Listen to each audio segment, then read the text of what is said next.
Congress working committee की बैठक, केंद्र की एनडीए सरकार पर साधा निशाना। सोनिया गांधी ने ली बैठक, एनडीए सरकार के कुप्रबंधन को ठहराया जिम्मेदार। देश के आर्थिक हालात, चीन सीमा विवाद पर चर्चा, कोरोना संक्रमण और बढ़ती तेल कीमतों पर हुई बात। कांग्रेस ने एक बार फिर भाजपा पर बड़ा वार किया है।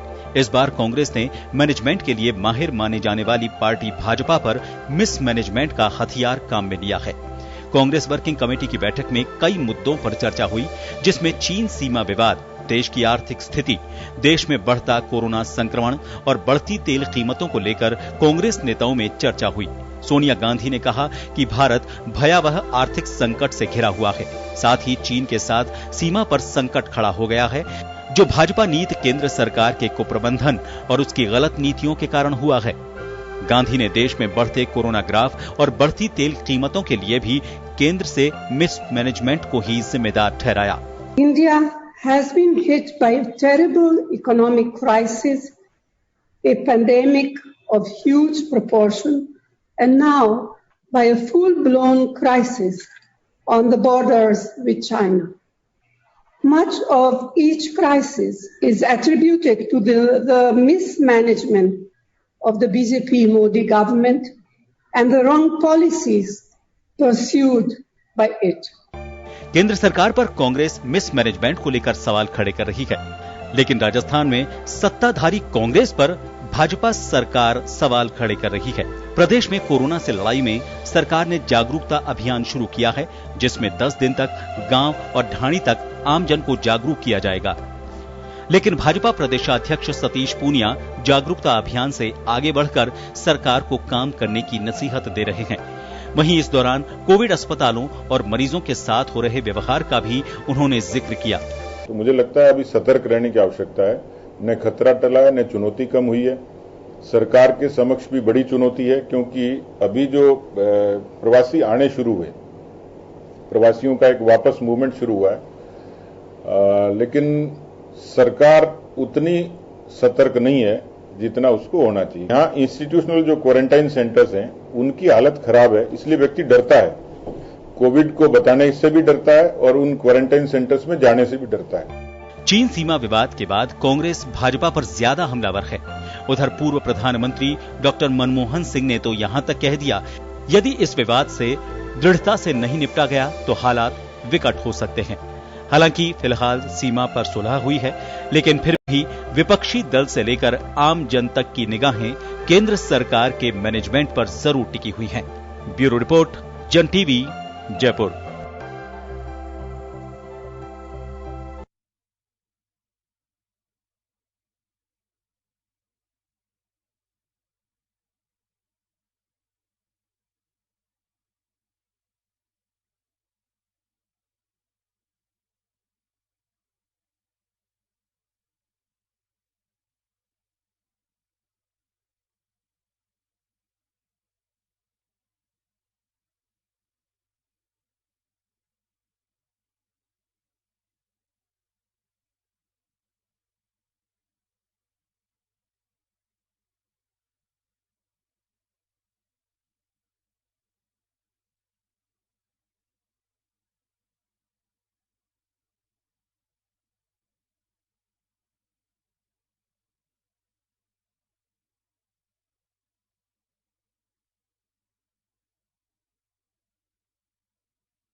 नमस्कार जन टीम में स्वागत है आपका। मैं हूं योगेंद्र, आप देख रहे हैं खास खबर। खास खबर में हम बात करेंगे CWC की बैठक को लेकर, जिसमें सोनिया गांधी, मनमोहन सिंह, पी चिदम्बरम ने जो कहा उसको लेकर के हम चर्चा करेंगे और सीधा हमला केंद्र सरकार पर, बीजेपी पर।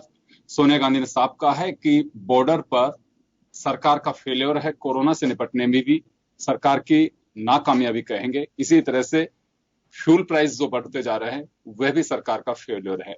तो 3 बड़े मुद्दे जिन पर चर्चा की गई।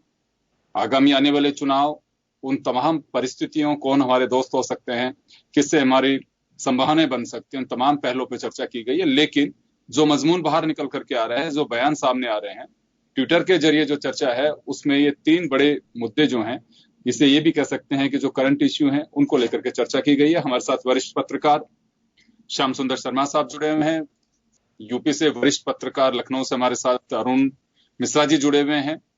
भाजपा नेता वीरेंद्र शर्मा जी हमारे साथ में है। कांग्रेस नेता RC चौधरी जी हमारे साथ हैं। आप सभी का स्वागत है। मैं श्याम जी आपके पास आना चाहूंगा।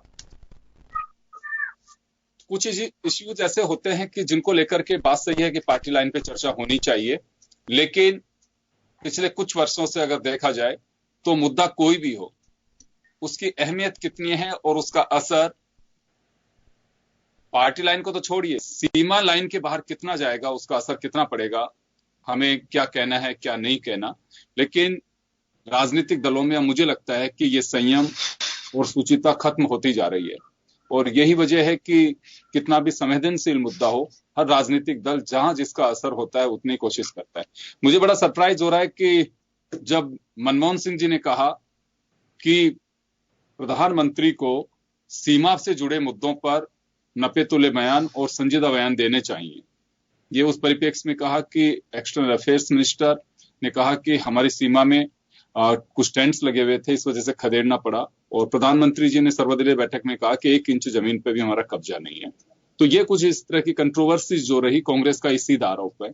लेकिन मजेदार बात इसमें ये देखिए कि नड्डा साहब कह रहे हैं कि 2010 से 13 के बीच 600 बार चाइना ने घुसपैठ की। जवाब में पी चिदम्बरम ट्विटर के जरिए कह रहे हैं कि 5 साल के अंदर 2466 बार चाइना ने हमारे यहाँ पर घुसपैठ की है। बड़ी रोचक बात है ये। देश किस स्थिति में जा रहा है, कितने लोग मर रहे हैं, कोरोना की क्या भयावह स्थिति है, इसी बीच कोर्ट में खाज का काम कर रही है महंगाई। जब राहत देने की बात है तो ये कह सकते हैं कि आफत है ये। लेकिन चर्चाएं कुछ दूसरे मुद्दे हैं। तो मैं ये जानना चाहूंगा कि पॉलिटिकल पार्टीज की अब प्रायोरिटीज क्या रह गई है। श्याम जी आपके पास आना चाह रहा हूं। देखिए योगेंद्र जी, जिस प्रकार का माहौल है और केंद्र सरकार शासन में है और शासन के दूसरा उनका कार्यकाल होकर के पहला वर्ष पूरा किया है मोदी जी ने, तो उसको लेकर के वर्चुअल रैली हो रही है। और प्रधानमंत्री जी ने चीन के मुद्दे को लेकर जिस प्रकार से सर्वदलीय बैठक की और सर्वदलीय बैठक में जो कुछ कहा उससे अलग हट करके बहुत सारी चीजें जब चीन के साथ जब सारी बातें खबरों से आ रही है सामने, तो निश्चित रूप से जब कांग्रेस राष्ट्रीय स्तर की पार्टी है तो वो अपने कार्य समिति में लेकर के जो चर्चा करना चाहिए वो करना किया भी है, तो दोहराए नहीं है। अब ये कह दें कि देश में चर्चा करने से कुछ हो जाएगा, तो प्रधानमंत्री जी आपको निश्चित रूप से सर्वदलीय बैठक में तो हकीकत बतानी चाहिए थी नेताओं को, आपने नहीं बताई। और नहीं बताई तो आप देखिए कांग्रेस चर्चा कर रही है, तो अब आपको बहुत सारी चीजें निकल के आएगी सामने। उन्होंने कहा कि हमारे जमाने में 140 बैरल प्रति बैरल कच्चा तेल हुआ करता था, और अभी तो 40 और 45 रुपए प्रति बैरल डॉलर तेल हो गया। उसके बाद कीमतें जिस प्रकार से बढ़ रही है, और कांग्रेस ने देखिएगा कि जब जयपुर में आपने देखा था तब खुद AICC के जो प्रवक्ता मीडिया चेयरपर्सन थे सुरजेवाला ने कहा था कि केंद्र सरकार ने 2,60,000 करोड़ रुपए इकट्ठे कर लिए इसके भरोसे। तो ये सारी बातें निश्चित रूप से कांग्रेस को इस मौके पर बोलने में, आप बता रहे थे कि मैं देख रहा था कि पूर्व प्रधानमंत्री मनमोहन सिंह भी बड़े जोर से बोले हैं कि जिस प्रकार से प्रधानमंत्री बोल रहे हैं वो ठीक नहीं है, गंभीरता से नहीं बोलते, सारी सच्चाई नहीं बताते। राहुल गांधी ने कहा कि विदेश नीति के मामले में केंद्र सरकार और प्रधानमंत्री फेल हो गए। श्याम जी मेरा ये तो सवाल है, मैं ये जानना चाह रहा हूं आपसे और अरुण मिश्रा जी दोनों से जानना चाहूंगा कि राजनीतिक दलों की प्राथमिकताएं क्या रह गई है। देश में चुनौतियां बहुत हैं, हालात जो है वे ऐसे हालात हैं कुछ तो कि जो मैं ये कहूंगा कि कोई प्राकृतिक आपदा नहीं है, ये मानव निर्मित वह हालात है जिसकी वजह से, जिसका कोई गुनाह नहीं, यानी कि बेगुनाह है वो भी चपेट में है और वो अपनी शांतिपूर्ण तरीके से जीवन जीना चाह रहे थे। लेकिन ये 2020 यानी कि 2020, मुझे लगता है कि आने वाली पीढ़ियां सदियों तक याद रखेंगी जो हालात बने हुए हैं दुनिया के सामने। मैं मुल्क की बात नहीं कर रहा हूं। तो ऐसे हालात में राजनीतिक दलों की प्राथमिकताएं, मैं वो प्राथमिकता जानना चाह रहा हूं, क्या यही सब कुछ है कि सीमा पे ये हो रहा है, प्राइस ये बढ़ते जा रहे हैं? कोरोना का जो जिक्र इस वक्त मुझे लगता है कि बहुत बड़ा एक ब्लास्टिंग पोजीशन पे है कोरोना, और सरकारें चाहे कुछ भी दावा करें, लेकिन एक आम आदमी वो बेशक अपनी रोजी रोटी के लिए बाहर निकल रहा है, लेकिन वो दिल से जानता है, उसका परिवार जानता है कि शाम तक क्या पोजीशन होगी। और सबसे बड़ी बात, जिन हॉस्पिटल्स की हालात जब परिवार के लोग समाचार पत्रों के माध्यम से, मीडिया रिपोर्ट्स के माध्यम से देखते हैं, तो वह अंदाजा लगाइए, किसी का कोई, हमारी जो बात होती है फील्ड में, किसी का अगर कोई हॉस्पिटल में एडमिट है तो उस परिवार की हालत का अंदाजा आप लगा सकते हैं जो रिपोर्ट्स आती हैं उसमें। ऐसे में मैं वह प्राथमिकता जानना चाहता हूं कि राजनीतिक दलों की सिर्फ यही प्राथमिकता रह गई। देखिए योगेंद्र जी, निश्चित रूप से कहा जा सकता है कोरोना की स्थिति विस्फोटक होती जा रही है। आपने, जब हमारे यहाँ केसेस कम थे तो हमने लॉकडाउन 1 किया, फिर 4 किया, 4 करने के बाद हम अनलॉकडाउन पे आ गए। अब हमारी स्थिति पहले से ज्यादा खराब हुई है, लेकिन क्योंकि हमको अपनी अर्थव्यवस्था को सुधारना भी है, और जिस प्रकार से अनलॉक के माध्यम से हो रहा है, हम तो राजस्थान की बात करेंगे तो राजस्थान भी जिस पर तेजी से बढ़ रहा है। अब रोजाना जितने केसेस आ रहे हैं उसको लग नहीं रहा है कि केसेस बढ़ रहे हैं, लेकिन हमको डरना नहीं है, उसके मुकाबला करना, इसके साथ जीना है, ये बात सामने आ गई। अगर हम नहीं जिएंगे तो बिल्कुल हमारी अर्थव्यवस्था चौपट हो जाएगी। बिल्कुल। लेकिन राजनीतिक पार्टियों राजनीतिक पार्टियों ने एक वर्चस्व रैली करके अपने अपनी सीमाओं को पहले उंगला, बीजेपी ने कहा वर्चुअल रैली करके, क्योंकि आने वाले समय में निश्चित बिहार के चुनाव होंगे, फिर बंगाल के चुनाव होंगे, फिर यूपी के, जो चुनाव के अंदर अपनी, मैं वापस आऊंगा आपके पास, मैं वापस लौटूंगा आपके पास। मैं अरुण मिश्रा जी के पास जाना चाहूंगा एक बार, लखनऊ से हमारे साथ जुड़े हुए। अरुण जी, मेरा सवाल आपसे भी यही है।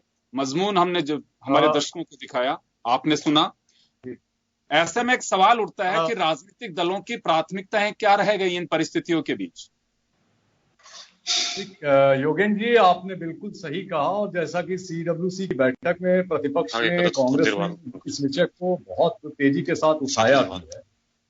विषय जहां तक है कि राजनीतिक दलों का परिदृश्य क्या है और इस वर्तमान परिस्थिति को दृष्टिगत रखते हुए, तो सबसे पहले मैं एक बात का उल्लेख करना चाहूंगा कि वर्तमान में जो इस वैश्विक बीमारी कोरोना को कहें, अगर जो हमारे सामने आज आई है, तो मेरा अपना मानना है और दुनिया के कई देशों का भी ये मानना है, उनकी इंटेलिजेंस का भी ये मानना है, और कई आरोप प्रत्यारोप का दौर चल भी रहा है, खास करके हमारे पड़ोसी मुल्क चाइना को लेकर के।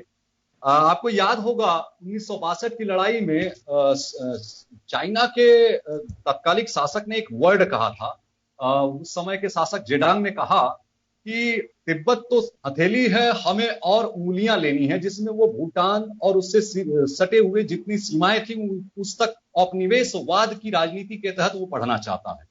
सबसे बड़ी बात है कि हमने ये देखा है विगत समय में कि चाइना अंग्रेजों के साथ साथ पैरेलल एक चाइना औपनिवेशवाद का एक द्योतक कह सकते हैं, प्रतीक कह सकते हैं, के रूप में उभरने की कोशिश वो लगातार करता रहा है, विगत समय में भी और वर्तमान समय में भी। जब से वो सक्रिय हुआ है, खास करके नेशनलिस्ट और वहां के कम्युनिस्ट के बीच में जब डिफरेंस था, उसको खत्म होने के बाद, ताइवान का उदय होने के पश्चात एक अलग से एक औपनिवेशवाद की उसने शुरुआत की। पहले तो वन नेशन के रूप में जो अपने छोटे छोटे जो देश हैं, चाहे वो तिब्बत हो, चाहे वो ताइवान हो, या उससे सटे हुए अदर्स देश हैं, उनको दबाता रहा। जब उसको ये एहसास हुआ कि हमारी ताकत या शक्ति, जब वो बाजार में दुनिया के दूसरे देशों को इस हालत में पहुंचा चुका है कि वो उसके प्रति समर्पित कह लीजिए या उससे जुड़ चुके हैं, चाहे वो व्यापार के सिलसिले में हो और चाहे वो वैश्विक रूप से हो, उस स्थिति में उसने एक जो सूचनाएं पहले पूर्व में प्राप्त हुई थी कि बायोलॉजिकल हथियार की बनाने की तैयारी चाइना विगत काफी दिनों से कर रहा था वुहान प्रांत में, जिसकी पूर्व में भी 1969 में भी एक हल्की रिपोर्ट आई थी कि ऐसा कुछ उसने शुरुआत की। उसके बाद ये जानकारी 93 में ये बात सामने आई कि बायोलॉजिकल हथियार से रिलेटेड कुछ संक्रमित लोग पाए गए थे। आपने सुना होगा कि इस कोरोना वायरस से पहले भी एक वायरस विस्तृत रूप से केरला प्रांत में हमारे साउथ क्षेत्र में आया था, जो सब कुछ को नाश किया गया था। अब बात आता है कि वो वो कोरोना जो आज कोविड के रूप में नए प्रतिरूप में आया है, ये सिर्फ इस समय अगर आप ध्यान दें गौर से, तो चाइना इस समय अपनी कोरोना की परेशानियों से उबर चुका है और वैश्विक रूप से व्यापार कर रहा है। और आपके संज्ञान में होगा भी कि अभी हाल ही में भारत सरकार ने एफडीआई के नियम बड़े सख्त कर दिए हैं, और वो सख्त करने के साथ साथ भारत सरकार ने एक नियम लागू कर दिया है कि जो चूंकि हम वैश्विक रूप से WTO के हम मेंबर हैं, तो हम वो चीज किसी देश को लेकर के कोई नियम नहीं बना सकते। तो भारत सरकार ने नियम बनाते समय एफडीआई ने यह कड़ा रुख अपनाया कि जो भी देश हमसे सटे हुए देश हैं, जो हमारे निकटवर्ती देश हैं, जो हमारे बॉर्डर से लगते हुए देश हैं, उनके विषय में जो भी निर्णय होगा उनको अनुमति सरकार देगी। अब अन्य देशों को सरकार की अनुमति की आवश्यकता नहीं है, वहां की कंपनियां आके हमारे यहाँ विनिवेश कर सकती हैं, एफडीआई कर सकती है, जिसके तहत यूपी में भी विनिवेश चल रहा है और कई कंपनियां अपना विनिवेश कर रही हैं। लेकिन ये जो भारत सरकार ने निर्णय लिया, इसका सीधा टारगेट चाइना पर था। इसके साथ ही दूसरी तरफ रशिया से वो तात्कालिक तौर पे रशिया से जो हमारी सामरिक आवश्यकता थी, उसके तहत रेडी टू यूज वाले फाइटर प्लेनों का की समझौते के तहत मंगा लिया, जो हमारे फाइटर जेट मंगाने थे। हमारे पास MiG-21 पहले से ही है, और आपको याद होगा कि हम MiG-21 जो हमारा ओल्ड जहाज है, जिसको कहा जाता है, वो ताबूत है सेना के सैनिकों के लिए या पायलट के लिए। अरुण मिश्रा जी, ये ठीक है। मेरा जो सवाल है मैं उस पे आना चाहूंगा। मैं ये जानना चाह रहा हूं कि दोनों तरफ से आरोप प्रत्यारोप का दौर परम और परचम स्थिति पर है, दोनों की तरफ से। परम मतलब इनका सर्वोपरि उद्देश्य जो है वो है। तो यहां मैं उस हित को और उस मकसद को जानना चाहता हूं राजनीतिक दलों का। चुनाव आते हैं जाते हैं, लेकिन देश, अटल बिहारी वाजपेयी का वाक्य में यहां एक कोट करना चाहूंगा, जब पार्लियामेंट में कहा था कि सरकारें आती हैं जाती हैं लेकिन ये देश रहना चाहिए। तो वह प्राथमिकता मैं जानना चाह रहा हूं कि कितनी प्राथमिकता देश है और कितनी है वर्तमान समय में। योगेन जी, अगर आप देखें, दृष्टिगत करें राजनीतिक परिदृश्य को, तो एक चीज में बड़ा हास हुआ है, और राजनीतिक सुचिता में बहुत बड़ा हास हुआ है। और 1 मैन शो कह लीजिए, 3 मैन शो कह लीजिए, 2 मैन शो कह लीजिए, इस तरह की पार्टी का एक नया उद्गम हुआ है। कोalition गवर्नमेंट हो या किसी भी पार्टी की बहुमत की सरकार रही हो, चाहे वो अटल जी की सरकार रही हो, चाहे बीच में मनमोहन सिंह की सरकार रही हो, राजनीतिक जो एक तरीके से विकल्प शून्यता की जो स्थिति रही, वो इतने निम्न स्तर पर जाने की स्थिति में नहीं रही। उसके लिए केवल सत्ता पक्ष ही, आप उसको ही जिम्मेदार नहीं ठहराएंगे, आप प्रतिपक्ष को भी बराबर जिम्मेदार ठहराएंगे। आपको याद होगा योगेन जी, यही भारतीय जनता पार्टी जब मात्र 2 सीट में थी और 82 सीटों तक जब पहुंची थी, ये 2 सीट वाले थे, तब भी हर जनता के विषय को सड़क पर इतनी जोर शोर और तेजी के साथ उठाते थे कि संसद को सुनने को मजबूर होना होता था। यहीं पे प्रतिपक्ष ने बहुत बड़ी एक तरीके से कहेंगे आपकी कमी आई है कि जो जनमत की आवाज है, जो जनता की आवाज है, जब वो उठाने जाती है तो उसका जो ध्यान है, उसका जो मुख्य विषय है, वो जनता से जुड़े हुए सारोकारी विषय को लेकर के जो उसे उठाना चाहिए, जैसे वो उठाती है तो उसके पुरातन समय के किए हुए कृत्यों का एक समावेश बीच में कर दिया जाता है और एक तरीके से एक लकीर खींच दी जाती है, जिसके पश्चात विपक्ष अलग थलग पड़ा रहता है और सत्ता पक्ष अपनी अलग रणनीति के तहत चलता है। जहां तक होना ये चाहिए, जब वैश्विक महामारी हो तो प्रतिपक्ष की ये जिम्मेदारी बनती है कि अगर वो कहीं कमी पा रही है तो वो प्रतिपक्ष वो सवाल उठाए, वो लाजमी है, उसका कर्तव्य, उत्तरदायित्व है। लेकिन साथ में प्रतिपक्ष को ये भी जिम्मेदारी मिलती है जनता की तरफ से कि वो अगर कोई समाधान अपने पास रखते हैं तो वो रखें। आप भी, और इसी तरह सत्ता पक्ष की जिम्मेदारी होती है कि अगर आपको याद होगा कि जिस समय अटल बिहारी वाजपेयी जी को भेजा गया था यूएनओ की बैठक में, तो उस समय सत्ता पक्ष में नरसिंहा राव किसी और को भी भेज सकते थे, लेकिन उन्होंने कहा कि हमें वहां एक मुखर वक्ता की आवश्यकता है। उन्होंने अटल बिहारी वाजपेयी जी का चयन किया कि जाइए आप हमारी बात रखिए। और उसके पृष्ठभूमि में एक विषय और भी था कि अटल जी को तात्कालिक चिकित्सीय सहायता की आवश्यकता थी, इसका भी ध्यान रखते हुए उन्होंने उनको प्रेफरेंस दिया। तो ये जो राजनीतिक सुचिता है, इसकी वापसी की बेहद आवश्यकता है वर्तमान परिदृश्य में, और ये दोनों तरफ से होनी चाहिए। और दूसरी बात, जहां तक सवाल है कि नीति निर्धारण जनता के हित के विषय हो, वैश्विक महामारी का विषय हो, वैश्विक तौर पे आर्थिक संकट का विषय हो, इस पर भी ध्यान रखना होगा, क्योंकि इस वक्त देश किसी व्यक्ति विशेष से जुड़ा नहीं हुआ है, किसी राजनीतिक दल से नहीं जुड़ा हुआ है। हमें वैश्विक रूप से मुसीबतों का, परिस्थितियों का सामना करना है, मुकाबला करना है, उससे उबरना है। जी योगेन जी, में राजनीतिक दलों में ये बड़प्पन कितना रह गया है जिसका हम जिक्र कर रहे हैं?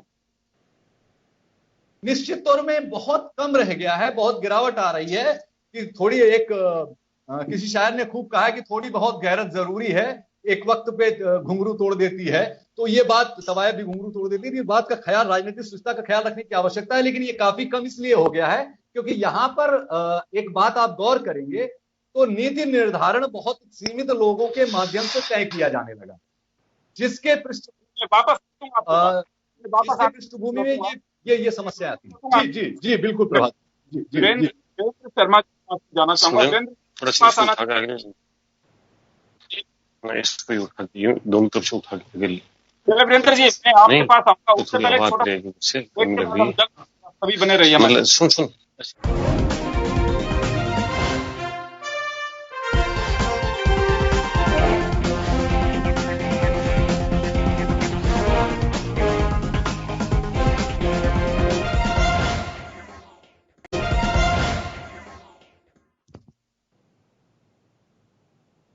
के बाद एक बार फिर आपका स्वागत है। आप देख रहे हैं खास खबर, बात कर रहे हैं हम सीडब्ल्यूसी की बैठक में, कांग्रेस वर्किंग कमेटी की बैठक, और जिसमें जिन मुद्दों को लेकर के चर्चा की गई आपको हमने मजमून दिखाया। और चले में एक बार वीरेंद्र शर्मा जी भाजपा नेता हमारे साथ जुड़े हुए हैं, जिनके पास जाना चाहूंगा। वीरेंद्र जी, तीरा निशाना और हमला बोला गया है सरकार यानी कि आपकी सरकार पर, चाहे पूर्व प्रधानमंत्री मनमोहन सिंह जी हो, या फिर फाइनेंस मिनिस्टर पूर्व पी चिदम्बरम हो, सोनिया गांधी हो। एक ही बात कही है कि चाहे कोरोना हो, चाहे महंगाई हो, या फिर चाइना के साथ हमारा सीमा विवाद हो, सरकार टोटली फेलियर रही है। तो किस तरह से देखा जाए इसे? योगेंद्र जी, कांग्रेस इस समय बड़ी विचलित है उसके नेतृत्व को लेकर, चाहे राष्ट्रीय स्तर पर हो या प्रदेश राजस्थान की। अभी सचिन पायलट का जो बयान आया है वह भी कांग्रेस की विचलित होती हुई स्थिति दिखा रहा है। और जिस प्रकार से राहुल गांधी जी और सोनिया गांधी जी जिस प्रकार निरंतर बयान दे रहे हैं, वह भी कांग्रेस की इंटरनल राजनीति किस प्रकार से खराब होती जा रही है स्थिति नेतृत्व को लेकर वो बयान कर रही है। रही बात महंगाई की, तो मेरे कांग्रेस के मित्रों को यह जान लेना चाहिए कि महंगाई की दर उनके समय ज्योति यूपीए के शासन में वह अब कहीं भी नहीं रही है।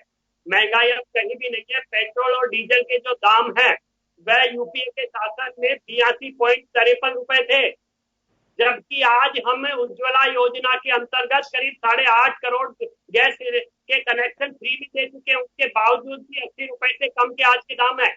और राजस्थान में स्थिति देखिए, 1.5 करोड़ के करीब में उज्ज्वला गैस योजना में हमने गैस कनेक्शन दिए हैं। और अभी इन 3 महीनों में कोरोना काल में हमने 8.5 करोड़ लोगों को 3 सिलेंडर फ्री दिए हैं।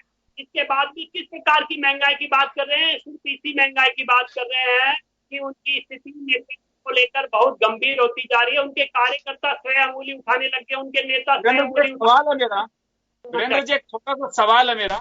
आपने कहा कि फ्यूल प्राइस के अलावा कोई महंगाई इंडेक्स में कहीं कोई चीज नहीं दिख रही है। सर, मैं एक बात जानना चाहता हूं कि याद करके आपके वक्त का, जब 1.5 रुपए अगर बढ़ जाता था तो ये मतलब 70 के आसपास अगर फ्यूल प्राइस पहुंच जाती थी तो भारत बंद हुआ करता था। 86 रुपए 40 पैसे आज जयपुर में पेट्रोल है, 86 रुपए आप भरवाते होंगे। तो आप ये नहीं मानते हैं कि अगर फ्यूल प्राइस है, मैं इसको राजनीतिक रूप में नहीं लेना चाहता, लेकिन फ्यूल प्राइस अगर जो है बढ़ रहे हैं, तो आपको नहीं लगता कि महंगाई का सबसे मूल जड़ ही हमारा ईंधन पे पड़ने वाला भार है? देखिए योगेंद्र जी, फ्यूल प्राइसेस सरकार का विषय नहीं, एक अंतर्राष्ट्रीय विषय है।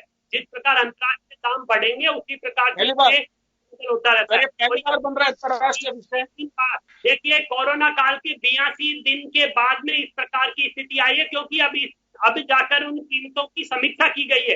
पहले 82 दिन तक समीक्षा नहीं की गई थी क्योंकि कोरोना काल था और लॉकडाउन था। अब जब समीक्षा हुई तो अंतर्राष्ट्रीय बाजार के अनुरूप उसकी समीक्षा के अनुरूप दाम बढ़े हैं। सर वीरेंद्र जी, अंतर्राष्ट्रीय मार्केट पे कुछ दिन पहले $37 प्रति बैरल, आज के भाव जो है 41 पॉइंट कुछ है। आप अंतर्राष्ट्रीय मार्केट की बात कर रहे हो। ये मैं इस वजह से समझ कर रहा हूँ कि जब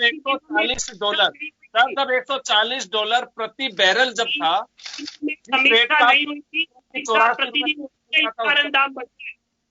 मोदी जी कोविड का फंड जुटा रहे हैं क्या? 2.60 करोड़ 2 लाख करोड़ रुपए इकट्ठा किया, आरोप लगा रहे हैं।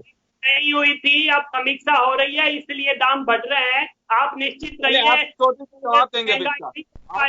जवाब देंगे, आरसी चौधरी जी जवाब देंगे। आरसी चौधरी साहब, सुना वीरेंद्र शर्मा जी आपके सहयोगी साथी आपके साथ में जुड़े हुए हैं, भाजपा नेता साहब, कहना है कि 83 डेज से कोई समीक्षा नहीं हो पाई थी, उसका रिव्यू नहीं किया गया था, जबकि 2016 से लगातार फ्यूल प्राइस को लेकर 13 उसके बाद में डीजल को 16 से शामिल किया गया, और एवरी डे आपको इसमें रेट का इजाफा किया जा सकता है कि डेली डे बाय डे आपको समीक्षा करनी है। अब ये इसका इम्पैक्ट आ रहा है, जो 86 रुपए के आसपास आप जो डीजल माफ करिएगा पेट्रोल खरीद रहे हो, उसका असर ये है कि समीक्षा नहीं हो पाई थी क्योंकि सरकार कोरोना से निपटने में लगी हुई थी, और आपका अपना एक एजेंडा है कि आप कोरोना को, तीन सीमा को और महंगाई को किस तरह से देखते हैं, लेकिन बीजेपी का साफ कहना है कि इससे बेहतर पोजीशन नहीं हो सकती। विजेंद्र, निश्चित रूप से आपकी बहस बड़ी महत्वपूर्ण है और मैंने भी मेरे बीजेपी के जो साथी हैं उनका वक्तव्य भी सुना, और निश्चित रूप से उन्होंने जो बात कही मैं उनका जवाब भी देना चाहूंगा और उनसे कुछ बातें पूछना भी चाहूंगा। उन्होंने कहा कि हमने 82 दिन तक कोई भी समीक्षा नहीं की थी और आज सरकार समीक्षा कर रही है। एक तो ये बताएंगे कि ये समीक्षा सरकार करती है या पेट्रोल कभी जब अपनी मर्जी होती है? जब कर्नाटका में चुनाव होता था तो 15 दिन तक समीक्षा नहीं होती थी, जब लॉकडाउन होता तो 82 दिन तक समीक्षा नहीं होती, और फिर ये कह रहे हैं 17 दिनों में जो समीक्षा हुई उसका नतीजा ये है। इसका नतीजा ये नहीं है, मैं ये बताना चाहूंगा जो योगेंद्र जी, 14 मार्च 2020 को पहली बार केंद्र की सरकार ने एक्साइज ड्यूटी इंपोज करके इस 2020 में बढ़ाया, 3-3 रुपए प्रति लीटर उन्होंने एक्साइज ड्यूटी को बढ़ाया। उसके बाद में 22 मार्च 2020 को वित्त विधेयक बिल के अंदर बिना किसी डिस्कशन के उन्होंने अध्यादेश के माध्यम से जोड़ा, और जो एक एक्साइज ड्यूटी की कैप होती है, लिमिट होती है, वो पूरी हो गई थी, इसलिए उसके बाद में उन्होंने उस लिमिट को बढ़ाया। उसके बाद में 5 मई को उन्होंने डीजल पे 13 रुपए और पेट्रोल पे 10 रुपए प्रति लीटर एक्साइज ड्यूटी बढ़ाई।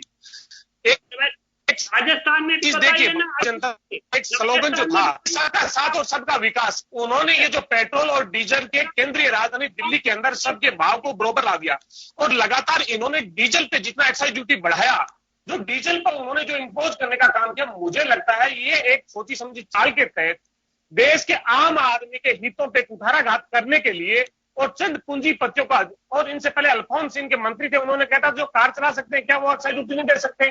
आज car tax, petrol tax duty कम बढ़ा रहे हैं, लेकिन किसान का, जुगाड़ का, लोकल ट्रांसपोर्टेशन का तमाम जो चीजें, महंगाई की जो बेसिक रीढ़ की हड्डी है उसको बढ़ाने का भारतीय जनता पार्टी ने इतना खतरनाक काम किया जो कभी हो नहीं सकता। एक आदमी जहां अपनी आजीविका के लिए, पेट के लिए जहां संघर्ष कर रहा है, उसके बीच में इतनी बड़ी जो मार देके और उससे मजबूर किया है, ये बेहद दुखद है। हम गुजारिश करना चाहते हैं आप जैसे चैनल पे जो भी कोई झूठ बोला उसके तथ्य सामने लेके आए। मैं उम्मीद करता हूं कि 69% डीजल और पेट्रोल पे टैक्स है, 69% जो उसकी टोटल कॉस्ट पर लीटर है उसका 69% टैक्स सिर्फ हिंदुस्तान में, दुनिया में सबसे ज्यादा अगर कोई टैक्स है तो वो हिंदुस्तान में है। और ये इन्हें ये पता होना चाहिए कि मिड अप्रैल के अंदर जो क्रूड ऑयल की जो रेट थी वो नेगेटिव टेरिटरी में चली गई थी। WTI यूएस वेस्टर्न टेक्सास जो इंटरमीडिएट था, उन्होंने क्रूड ऑयल की जो रेट है वो नेगेटिव में कर दी। उन्हें भंडारण की दिक्कत हो रही थी, बिना पैसे के क्रूड ऑयल दे रहे थे। उसके बाद में जो जनता को राहत मिलनी चाहिए थी इस वैश्विक महामारी के दौर में, इस सरकार ने पिछले 6 साल के अंदर 18 लाख करोड़ रुपए का उपार्जन किया, और पिछले 2 महीने में 2,75,000 करोड़ रुपए का टैक्स लगा के उपार्जन किया। हम गुजारिश करना चाहते हैं देश के प्रधानमंत्री जी से, 18 लाख करोड़ रुपए आज संकट का समय है, इसकी देश की जनता पे आप उसको राहत के तौर पे दीजिए। आपने 20 लाख करोड़ का जो जुमला फेंका था उसका तमाम फाइनेंस रेटिंग एजेंसी ने भी बताया 1% भी धरातल पे नहीं पहुंचा। अगर 1% धरातल पे पहुंचा होता तो प्रधानमंत्री जो गरीब कल्याण योजना, रोजगार की वापस घोषणा नहीं करनी पड़ती, जो बिहार में लॉन्चिंग की। उन्हें बिहार में चुनाव नजर आता है इसलिए इसकी घोषणा करते हैं। हमने गुजारिश की थी इस संकट के समय में मनरेगा आपके पास में अधिकार है, मनरेगा आपके पास में कानून है, मनरेगा से लोगों को राहत मिली है, उसका 100 दिन की बजाय 200 दिन पे कार्य दिवस कर दीजिए, लेकिन सरकार ने उस पर नहीं किया। आप लोग दोनों से, आपसे भी जानना चाहूंगा, वीरेंद्र शर्मा साहब से भी जानना चाहूंगा मैं, मुझे तो ये बताइए कि हालांकि देखिए आप पार्टी के वर्कर हैं, वर्कर से ही लीडर बनते हैं और समाज का एक अंग भी है। पूरा देश इस बात को लेकर के, चाहे चाइना की समस्या हो, हर कोई अपने दुख और तकलीफ को भुला करके और जवानों के साथ खड़ा है, लेकिन हमारे राजनीतिक दल उसमें भी सियासत कर रहे हैं।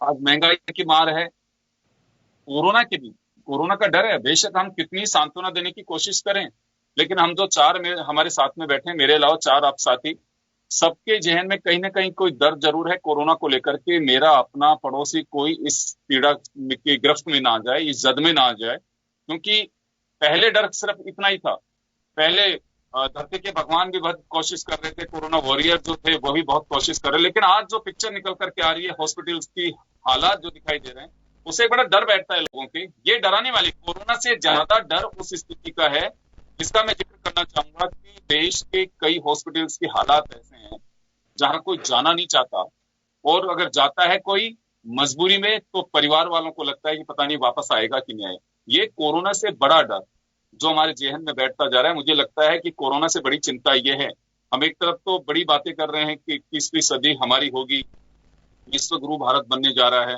हर प्रदेश बढ़ चढ़ करके अपनी बात कहने की कोशिश कर रहा है कि हमने ये सब कुछ कर डाला, लेकिन ये डर को पता नहीं राजनीतिक दलों को या फिर हुक्मरान जो हमारे हैं उनके दिल और दिमाग में कितनी बात या कितने क्वेश्चंस ये कुदेरते होंगे, ये जो हालात दिख रहे हैं वो। लेकिन ये तस्वीर जो दिखाई देती है ये अच्छी नहीं है, ये निश्चित रूप से एक परेशानी पैदा कर रही है। कोरोना से ज्यादा डर इसका इलाज का लोगों को लग रहा है। मैं आज जब हमारे रिपोर्ट्स में देख रहा था, बीकानेर राजस्थान के एक पेशेंट जाता है और वो बाथरूम में गिर जाता है, बच्ची को लगता है उनकी बेटी को कि 30 मिनट हो गए आए क्यों नहीं, जाके देखते हैं तो गंदगी के अंदर वो पड़े होते हैं, और जब तक संभालने की कोशिश करते हैं कलेक्टर के फटकार के बाद तो दम तोड़ चुके होते हैं। गुजरात के अंदर हॉस्पिटल्स की स्थिति में अदालत को दखल देना पड़ा, ये काल कोठरियां बना रखी हैं। मुंबई में स्थिति, दिल्ली में स्थिति, चेन्नई में स्थिति, जो स्थितियां हैं सर, ये रिपोर्ट्स को आप देखिए, वो मुझे लगता है कि ये इस वक्त, जब तो मैंने जानना चाहे कि राजनीतिक दलों की प्राथमिकता क्या है, किसी व्यक्ति की जांच या फिर आप लोगों के एजेंडे, सीडब्ल्यूसी की बैठक हो या फिर वर्चुअल रैलियां हो। मुझे लगता है ये जनता के एजेंडे में तो नहीं है, ये इंडिविजुअल एजेंडा हो सकता है, पब्लिक का एजेंडा बिल्कुल नहीं कह सकते इसको। पारसी चौधरी साहब, आपसे भी जानना चाहूंगा कि आप लोगों ने प्रदेश में एक अभियान शुरू किया है, जन जागरण अभियान, इन जागरण से ज्यादा आपको नहीं लगता है कि कोरोना की इस महामारी में हम आंकड़े कितने पेश कर दें कि आज रिकवरी ज्यादा है और जो इसके पीड़ित हैं वह कम है? लेकिन जो तस्वीर साफ आती है सर, एक तस्वीर कई लोगों को मजबूर कर देगी कि मेरा इलाज कहाँ कैसे संभव होगा। हर व्यक्ति का इंश्योरेंस नहीं है, हर व्यक्ति बड़ी हॉस्पिटल में इलाज नहीं करा सकता। आज भी देश के अंदर बड़ी आबादी सरकारी अस्पतालों के भरोसे हैं, उस हालात से कैसे निपटेंगे? योगेंद्र जी, निश्चित रूप से आपने जो बातें रखी भयावह बातें हैं, और तमाम उन मीडिया चैनल्स का आभार करना चाहता हूं जो इन धरातल से जुड़ी हुई चीजों को लेके आते हैं। लेकिन मैं ये बात जरूर जोड़ना चाहूंगा कि राजस्थान सरकार की कार्यशैली को लेके देश के अंदर जो सबसे बड़े आबादी, घनी आबादी के जो 10 राज्य हैं, उसके अंदर जो केंद्र की सरकार ने कहा कि राजस्थान का कोरोना को लेकर मैनेजमेंट सबसे बेहतर है, और ये सिर्फ आंकड़े नहीं, आंकड़े रखें आप, तथ्यात्मक आंकड़े रखें। राजस्थान एक ऐसा राज्य है जिसके अंदर डे फर्स्ट से लेकर लगातार जांचों का सिलसिला बढ़ा है। पड़ोसी राज्य चाहे गुजरात हो चाहे कर्नाटक हो, वहां पे जो मई में जांचें हो रही थी उस सिलसिले को घटाया है। और उत्तर प्रदेश का आपने देखा होगा कि एक कलेक्टर जहां पे जिले में जांचें ज्यादा हो रही थी तो चीफ सेक्रेटरी ने उन्हें क्या कहा था। लेकिन हम उस राजनीति पे नहीं जाना चाहते, हम जवाबदेही पे जाना चाहते हैं। हम जवाबदेही पे ये जाना चाहते हैं कि 1 जुलाई 2017 को इस देश की आधी रात को संसद खोल के केंद्र की सरकार ने जीएसटी इंपोज किया था और एक राष्ट्र एक टैक्स का नारा दिया था। आज आपको पता है कि 1 जुलाई 2017 के बाद में पूरा का पूरा जो टैक्स का रेवेन्यू जो कलेक्शन का केंद्र है वो सिर्फ रह गया है सेंटर की गवर्नमेंट। सेंटर की गवर्नमेंट को स्थानांतरित करना होता है राज्य की सरकारों को, और उन्होंने वचन दिया था कि अगर आपके इस जीएसटी के कारण कोई राजकोषीय घाटा होगा तो उसकी भरपाई 5 साल तक केंद्र की सरकार करेगी और 14% उसका अपग्रेडेशन करती जाएगी।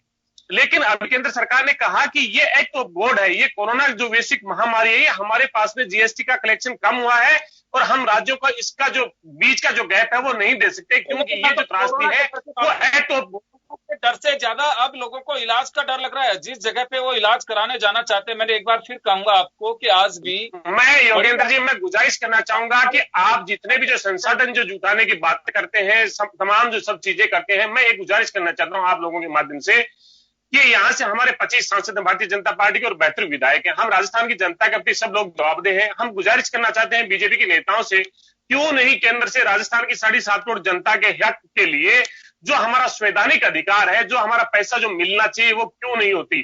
17 जून को प्रधानमंत्री जी बात करते हैं मुख्यमंत्रियों के साथ संवाद में, एक भी राज्य को एक पैसे की मदद का आश्वासन नहीं देते हैं। जब राज्य के स्रोत आपने खत्म कर दिए, जब जीएसटी जो एक्साइज ड्यूटी बढ़ा के आप और पेट्रोल और डीजल पे जो राजस्थान की जनता भी उस पर टैक्स दे रही है, प्रति लीटर वहां पे 33 रुपए के लगभग जहां पे टैक्स दे रही है, केंद्र की सरकार 1 लीटर जब मैं डीजल लेता हूं तो केंद्र की सरकार को 33 रुपए देता हूं। क्या उस सरकार की जिम्मेदारी नहीं बनती इस वैश्विक महामारी के दौर में वो उनको पैसा स्थानांतरित करे? और नेशनल डिजास्टर एक्ट के तहत ये राष्ट्रीय आपदा के तहत जो राष्ट्रीय आपदा का कोष है उसका पैसा स्थानांतरित करना चाहिए। लेकिन मुझे दुर्भाग्य लगता है कि राजस्थान की जनता के प्रति जवाबदेही हम छोड़ के हमारे भी जो बीजेपी के साथी हैं वो सिर्फ सरकार के साथ खड़ा होते हैं। सरकार की रक्षा के लिए बेहतर ये होगा कि सरकारी देश की राज्य की जनता चुनेगी, सांसद राज्य की जनता चुनेगी, राज्य की जनता की आवाज को हम करें, राज्य की जनता की आवाज को हम ज्यादा उठाएं। चलिए, मैं वीरेंद्र जी आपके पास आना चाहूंगा। कोरोना की जो तस्वीर आप देख रहे हैं, अगर एक दूसरे राज्यों पे आरोप लगाएंगे, सबकी तस्वीर साफ है। इस वक्त आप राजस्थान को लेकर कहेंगे, कांग्रेस गुजरात की कहेगी, मीडिया रिपोर्ट्स जो दिखा रही हैं, चाहे वो दिल्ली हो, चाहे मुंबई हो, चाहे आपके गुजरात हो, अहमदाबाद जिसका मैं जिक्र करना चाह रहा हूं, अदालत का दखल रहा। मैं तो ये कहना चाह रहा हूं कि ये कोई मायने नहीं रखती कि हर जगह पे एक हॉस्पिटल की अगर स्थितियां, हालात अब ज्यादा बिगड़ते जा रहे हैं। बेशक हम हिम्मत करके जाने की कोशिश करते हैं, हिम्मत भी रखने की प्रयास कर रहे हैं, पटरी पर जीवन भी आना चाहिए, लेकिन इलाज की जो तस्वीरें सामने आ रही है निश्चित रूप से ये मजबूर करती हैं उस चर्चा के लिए। उनकी प्राथमिकता कोई नहीं, ना आपकी वर्चुअल रैली है ना सीडब्ल्यूसी है।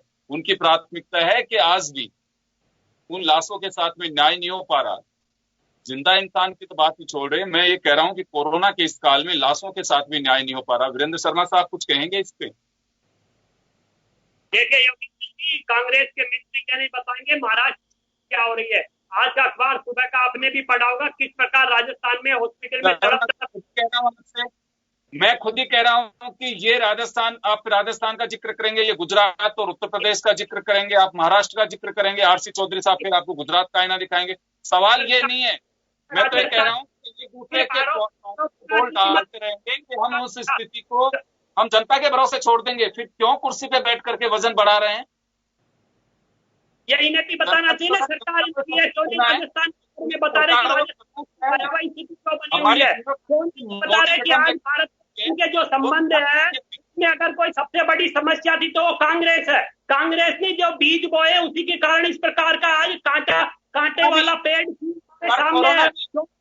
तो नहीं बताते कि सुरक्षा परिषद की जो स्थायी सीट थी वह कांग्रेस को हाल ही में किसने परोस कर दी थी? क्यों दी थी? चीन को बताइए। मैं तो सर कोरोना का सवाल जानना चाह रहा हूं। कोरोना पे बताइए आप कि लाशों के साथ भी न्याय नहीं हो पा रहा है। जिंदा इंसानों की तो बात छोड़िए। मेरे मित्र, कांग्रेस के मित्र क्यों नहीं बताते हैं कि अक्साई चीन के पास क्यों है? चीन के पास सुरक्षा परिषद की स्थायी सीट नेहरू जी की देन क्यों है? क्यों नहीं बताते हैं कि भारत की 1.25 लाख वर्ग किलोमीटर भूमि चीन और पाकिस्तान के पास कब्जे में है? ये सब सिर्फ और सिर्फ कांग्रेस के शासन में हुआ था। क्यों नहीं बताते हैं आप? आज चीन के साथ जो भी भारत के अहित है वह मनमोहन सिंह सरकार के समय जो व्यापारिक जो संधियां हुई थी उसमें राष्ट्रीय हितों को दरकिनार 6 साल से शासन तो आपके पास है, अब आप बताओ ना। कांग्रेस और कम्युनिस्ट पार्टी चीन के मध्य जो एमओयू हुआ वह आज जनता के सामने पहुंच चुका है। आखिर ऐसी क्या मजबूरी थी कि कांग्रेस को चीन की कम्युनिस्ट पार्टी के साथ इस प्रकार का राष्ट्र विरोधी एमओयू करना पड़ा? जो सिर्फ जो जनता से जुड़ा मुद्दा है, मैं उस कोरोना का जिक्र करना चाह रहा हूं जो जनता से जुड़ा मुद्दा है और हर राज्य को उसकी तस्वीर मीडिया साफ दिखा रहा है। अब ये बात अलग है कि अगर उस पर कोई जवाब नहीं देना चाहे, लेकिन जवाब बनता है और जवाब देना चाहिए। मैं तो फिर आपसे कहूंगा जिंदा इंसान राजस्थान से कांग्रेस के प्रतिनिधि है, ये राजस्थान की सरकार के लिए क्यों नहीं जवाबदेही सुनिश्चित कर रहे हैं कि सरकार की यहाँ राजस्थान में अस्पतालों में क्यों तड़प कर मौतें हो रही है? इसका जवाब ये क्यों नहीं दे रहे हैं? ये क्यों नहीं बता रहे हैं कि आज महाराष्ट्र में इतनी भयावह स्थिति क्यों हो रही है? क्यों नहीं ये जवाब दे रहे हैं? ये क्यों नहीं जवाब देना चाहते कि चीन के साथ आज जो संकट पैदा हुआ उसका कारण कांग्रेस पार्टी है? क्यों नहीं जवाब दे रहे हैं? ये जिक्र करिए राजस्थान महाराष्ट्र के साथ साथ गुजरात मॉडल का भी जिक्र करिए कोरोना को लेके। बिल्कुल निश्चित रूप से करेंगे। अगर गलत होगा तो निश्चित रूप से करेंगे। आज का राजस्थान पत्रिका पढ़िए, किस प्रकार तड़प तड़प कर मौत हुई है। कल का राजस्थान पत्रिका पढ़िए, किस प्रकार तड़प ये तस्वीर अपनी क्यों नहीं कमियां बता रहे, कहां पे वाहवाही हो रही है। आप राजस्थान में सिर्फ और सिर्फ हुआ है तो वह तुष्टीकरण की नीति सामने आई है इस कोरोना काल में। चलिए, मैं अरुण जी आपके पास आना चाह रहा हूं। हालात कोरोना को लेकर के सब जगह ही हैं, सरकारें बताए ना बताएं, लेकिन तस्वीरें कुछ अलग है। लॉकडाउन 1 हुआ था, उस वक्त लोगों के जहन में एक था कि कोरोना से बचना है हर किसी को, क्योंकि ये थोपी हुई बीमारी थी, चाइना के यहाँ से निकल करके और पूरे दुनिया को अपनी जद में ले चुकी है। कोशिश ये की सरकारों पे, आम जनता को, मीडिया को बड़ा भरोसा था कि हाँ बिल्कुल चुनी हुई सरकारें कुछ ना कुछ बेहतर कर रही होंगी। लेकिन ये हालात, हम बेशक कितनी ही सांत्वना देने की कोशिश करें कि हम जनता के लिए यह कर रहे हैं और रिकवरी बहुत अच्छी है, एक्टिव केस जो है वह कम है, लेकिन जो अभी स्थितियां दिखाई देती हैं वे आज कोरोना से ज्यादा डर नहीं है लोगों को, उसके इलाज से डर है। अगर सरकारी हॉस्पिटल में कोई जाता है तो जो तस्वीरें मीडिया पे लोग देखते हैं उससे बड़ी चिंता उनके पीछे जो लोग बचे हुए हैं उनके जहन में। लोग ये सोच के चलते हैं कि पता नहीं वापस लौटेगा कि नहीं लौटे। दौर निकल गया वो कि जब वास्तव में कोरोना वॉरियर्स एक एक वार्ड में जिस तरह से उनका ये कहें कि मॉरल बढ़ा रहे थे, लेकिन अभी हालात नहीं है। अब तस्वीरें ये बताती हैं कि उनको समय पे गोलियां नहीं दी जा रही, उनको समय पे डाइट नहीं दी जाती। ये तो चीजें निकल करके आ रही हैं और आज भी देश की बड़ी आबादी सरकारी इंफ्रास्ट्रक्चर, हॉस्पिटल सरकारी जो है उसी पे डिपेंड कर रही है। तो ये हालात कैसे सुधरेंगे? एक पार्टी वर्चुअल रैली में डूबी हुई है, एक तो सीडब्ल्यूसी की बैठक की चिंता है। सीडब्ल्यूसी की बैठक में हमने जनता के मुद्दे उठा रहे हैं योगेंद्र जी, जो चर्चा की मेरे साथ। योगेंद्र जी जो आपने विषय रखा है, ये वास्तव में इस विषय में अगर 2 लाइन से मैं अगर इशारा करना चाहूं या कहना चाहूं तो इसमें 2 लाइन ये बनती है कि महफूज सारे बादशाह वजीर हो गए और तूफान में फंसे डरे सारे प्यादे हो गए।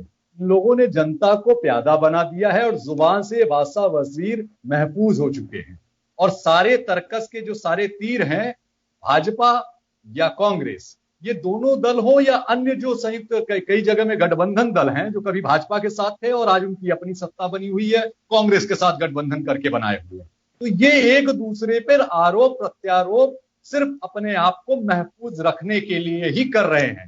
तूफान में जो फंसा है और जो डरा हुआ है प्यादा यानी कि आम जनमानस, उसके विषय में इनकी परिकल्पना के दृष्टिगत जो है वो बहुत सीमित दायरे तक चीजें जा रही हैं। अगर ये इनका वार्तालाप आर्गुमेंट अगर विषय करें, अभी भाजपा के प्रवक्ता कह रहे थे और उससे पूर्व में कांग्रेस के प्रवक्ता कह रहे थे, राजस्थान को लेकर के तारीफें कर रहे थे, तो राजस्थान के विषय पे मैं थोड़ी सी इनकी जानकारी में संज्ञान में ला दूं कि कोटा से जब कोरोना का विषय विद्रुप स्वरूप में आया उस समय उत्तर प्रदेश से गाड़ियां भेजी गई। डीजल इन्होंने जो दिया था वो डीजल रात को 12:30 बजे इन्होंने अपनी बिल्टी दी राजस्थान सरकार ने और 1 बजे उसका भुगतान लेने के पश्चात वो बसें उत्तर प्रदेश आ पाई। उत्तर प्रदेश के जो छात्र वहां पे कोटा में अध्ययनरत थे। दूसरे ही दिन मैं जवाब देना चाहता हूं, योगेंद्र जी जवाब देना चाहता हूं, योगेंद्र जी प्लीज जवाब देना चाहता हूं। आपके पास ही आ रहा हूं, मेरी बात होने दीजिए। दूसरे ही दिन 2 या 3 दिनों के पश्चात उनकी राष्ट्रीय स्तर की नेता जब कोई बयान देती हैं तो यहां 600-700 गाड़ियों का काफिला यूपी बॉर्डर पे लगा दिया जाता है। ये गाड़ियां उस समय कहां थी जब कोटा से यूपी के बच्चे आने वाले थे? एक विषय हो गया इनके लिए। रहा सवाल भाजपा का, तो भाजपा के विषय में भाजपा की जहां सरकारें हैं तो वो गुजरात के विषय में उतनी पर चर्चाएं क्यों नहीं करते? वो राजस्थान या महाराष्ट्र के विषय में चर्चाएं ही क्यों करते हैं? वो वहां के विषय को तो रखें। तो मैं ये कहना चाहता हूं कि दोनों ही राजनीतिक दल या जो अन्य विपक्षी दल हैं, प्रतिपक्षी दल हैं, वो जनहित में मुद्दों को ना उठा करके आरोप प्रत्यारोप में जो विगत परंपरा से चली आ रही राजनीतिक, उस परंपरा का वो निर्वहन कर रहे हैं कि तू बड़ा कि मैं बड़ा, किसकी जीत किसकी हार। ये जीत और हार में उलझे हैं, ये इस विषय को भूल ही चुके हैं कि ये वैश्विक महामारी है और इससे वो स्वयं भी सुरक्षित नहीं है। कोई भी राजनीतिक दल, राजनेता नहीं सुरक्षित है। ऐसे कई बड़े राजनेताओं को, चाहे वो भाजपा से जुड़े हों या कांग्रेस से जुड़े हों, इस वैश्विक महामारी में अपना इलाज कराना पड़ रहा है। तो निश्चित तौर पर ये वो समय है कि इन्हें अपनी राजनीतिक सीमाओं से आगे निकल करके इस वैश्विक महामारी का सामना करना होगा। ठीक ऐसा ही विषय चाइना का भी है। चाइना हमारा शत्रु राष्ट्र आज अगर बना हुआ है तो वहां पर भी हमें उस राजनीतिक जो लक्ष्मण रेखा है उसके परिदृश्य आगे निकल करके देश और आम जनमानस के हित में सोचना होगा। जब ये हित हो जाए उसके पश्चात ही ये अपने विषयों को उठाएं तो ज्यादा बेहतर होगा, चाइना को जवाब देने के लिए भी और आम जनमानस के और खुद के उनके स्वयं की रक्षा के लिए भी। अब इस विषय में आता हूं योगेंद्र जी की कोरोना महामारी को लेकर के जो परिस्थितियां निर्मित हो गई है, खास करके अगर मैं यूपी की बात करूं तो यहां पर भी शुरुआत में जो शिथिलता थी, खास करके जब प्रवासी मजदूर आए, उसको दृष्टिगत रखते हुए यूपी उत्तर प्रदेश की सरकार लगातार सक्रिय हुई। एक विषय जरूर आया बीच में कि वो कोरोना की टेस्टिंग नहीं हो रही है, तो उस टेस्टिंग को लेकर के भी जो उत्तर प्रदेश सरकार के द्वारा जहाज भेज करके जो मंगाया गया कि टेस्टिंग संख्या बढ़ाई जाए, वर्तमान में 20,000 के करीबन प्रतिदिन टेस्टिंग की संख्या बढ़ाई जा चुकी है। तो निश्चित तौर पे हर राज्य सरकारों को अपना सारा ध्यान और राजनीतिक दलों को इस विषय में लगाना चाहिए।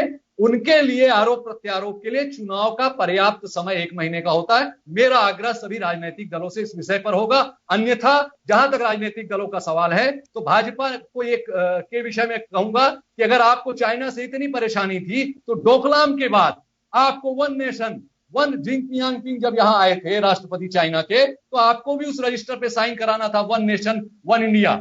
आपको भी ये लिखवाना चाहिए था कि हमारे जो अक्साई चीन है वो हमारा हिस्सा है और पीओके हमारा हिस्सा है।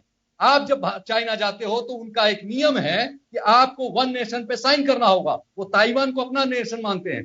केंद्र सरकार को चाहिए था कि अगर चाइना से हमें रिश्ते डोकलाम के बाद से ही अगर ये समझ में आ रहे हैं पूर्व वो दूसरे पे ठीकरा फोड़ने की बजाय वर्तमान में वो 7 सालों से क्या कर रहे हैं, अगर उसको दृष्टिगत रखते तो डोकलाम के विषय के आने के पश्चात तत्काल ताइवान से आयात कर लेना चाहिए था, जो कि लगभग सिमिलर चाइना के कंपैरिजन में रेट को लेकर के, और हमारे यहाँ जो नीड है, जो जनता जिन चीजों का इस्तेमाल करती है वो सारा प्रोडक्शन वहां होता है। इसके साथ ही अगर कांग्रेस की अगर मैं बात करूं तो जिन जगहों पर ये राज्य सरकारें हैं कांग्रेस की या अन्य दलों की, वो क्यों नहीं अपने स्टेट की बेट को कम कर देते अगर उनको जनता का इतना हित है तो। ये बात सही है, इस विषय पे जनता इस समय कई स्तर से घिरी हुई है। जैसे कि मैंने कहा जनता को इन्होंने प्यादा बना रखा है, इसलिए ये किसी की भी हर एक अपने गिरेबा में नहीं झांकना चाहते, ये सिर्फ आरोप प्रत्यारोप के दौर में जनता को उलझाना चाहते। बिल्कुल, मैं श्याम जी आपके पास आना चाहूंगा। सुंदर शर्मा साहब, योगेंद्र जी एक बार के लिए योगेंद्र जी एक बात योगेंद्र जी, मैं अरुण जी से पहली बार मुखातिब हो रहा हूं और मेरे शब्दों से अगर कोई उनके सम्मान में गुस्ताखी हो जाए तो मैं माफी चाहूंगा, लेकिन इतने प्रबुद्ध पत्रकार के सामने मैं 2 बातें जरूर रखना चाहूंगा कि उन्होंने कहा कि जब आगरा से और झांसी से बस से आई थी कोटा से बच्चों को लेने के लिए, ये बात है 19 मार्च की। जब 19 मार्च को अगर यूपी आगार की बसें आती हैं और हमारे यहां से डीजल मांगती हैं और 19 मार्च से 22 अप्रैल को वो पेमेंट करती हैं, इनके संज्ञान में ये बात होनी चाहिए, क्योंकि आपकी बात को आपके व्यूअर्स देखते हैं। इसलिए ये सिर्फ व्हाट्सएप की खबर नहीं होनी चाहिए। आधी रात को आप जो पैसा लेने की जो हमला करते हैं वो पता होना चाहिए कि जो एंट्री स्टेट आगाज होते हैं उनके बीच में कोलिब्रेशन होता है और एक दूसरे से पैसे लेते हैं। इसलिए दूसरा आपने ये कहा कि राज्य की सरकारों को कम करना चाहिए। मैं ये गुजारिश करना चाहता हूं कि जब राष्ट्रीय महासचिव के बयान के बाद आपके पास 600 बसें कहां से आ गई? वो बसें उस वक्त कहां थी? कि जब आप गला घोट देते हो फिर कहते हैं कि आप भी रात दे दीजिए। अरे हम गुजारिश करना चाहते हैं कि आप लोग देश की जनता के सामने सही तथ्य रखें ताकि वो अवगत हो सके। ये व्हाट्सएप यूनिवर्सिटी ने लोगों के दिमाग को खराब कर दिया और राजनीति के खिलाफ में जो नफरत का जो भाव है व्हाट्सएप नहीं है, रिटर्न भेजी गई मेरे पास मौजूद है और रात में 12:37 ये बताइए कि श्याम जी आपके पास आना चाहूंगा, आखिरी सवाल आपसे है बस मेरा।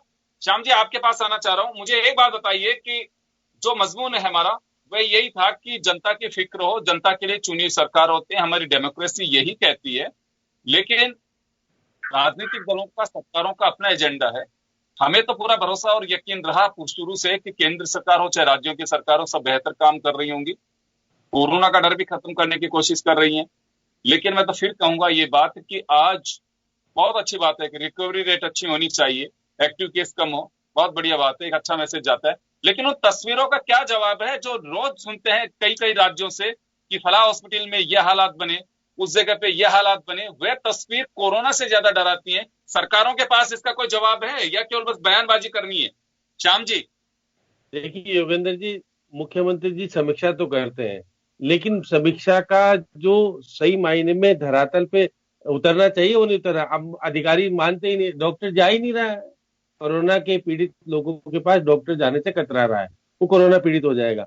इसलिए व्यवस्थाएं, पैसा खर्च हो रहा है लेकिन व्यवस्थाओं को अंजाम ढंग से नहीं दे पा रहे हैं। कल मुख्यमंत्री जी ने समीक्षा की और सब कुछ कहा, ठीक है, बात सही कही, लेकिन जिस प्रकार की घटनाएं अस्पताल में हो रही है उनके खिलाफ कड़ी कार्रवाई करनी चाहिए। अब IAS अधिकारियों को वापस से फील्ड में भेजना चाहिए, जैसे पहले भेजा था, फिर भेज करके निगरानी करनी चाहिए। हमारी रिकवरी रेट 78% है, ठीक है, लेकिन समय कम है, रोकना चाहूंगा मैं। तो लबोलवाब यही है कि CWC की बैठकों चाहे वर्चुअल रैलियां हो, निश्चित रूप से पार्टियों के अपने एजेंडे हैं, करने चाहिए, लेकिन अभी भी जनहित सर्वोपरि होना चाहिए। ये तभी होगा कि जब ये तस्वीरें हैं इनका जवाब राजनीतिक दल और चुनी सरकारें उस ढंग से देंगे ताकि एक आम आदमी, संतुष्ट मत करिए मीडिया को। मीडिया का अपना एजेंडा है कि अब एक आईना दिखाने की कोशिश करता है, एक दर्पण की तरह जो सच्चाई है वो आप तक पहुंचाने की कोशिश करता है, लेकिन वो जनता जिसे आपसे बड़ी उम्मीदें संतुष्ट करना है उसे, अगर उनके सवाल इस आफत के वक्त अगर ऐसे ही तैरते रहे तो मुझे लगता है कि हम नाइंसाफी और उनके साथ न्याय नहीं कर पा रहे हैं। और ये सवाल आज भी खड़ा हुआ है कि जिंदा इंसानों की छोड़ी अब तो स्थितियां ये हो गई हैं, चाहे बेशक हम कितने ही दम भरते हों, अब लाशों के साथ भी अन्याय हो रहा है जो नहीं होना चाहिए। एजेंडे हो लेकिन न्याय भी होना चाहिए। उस सवाल का जवाब जरूर सरकारों को, दलों को देना चाहिए जो जनता चाहती है। बहुत बहुत शुक्रिया आप सभी का। खास खबर में इतना ही, दीजिए इजाजत, नमस्कार।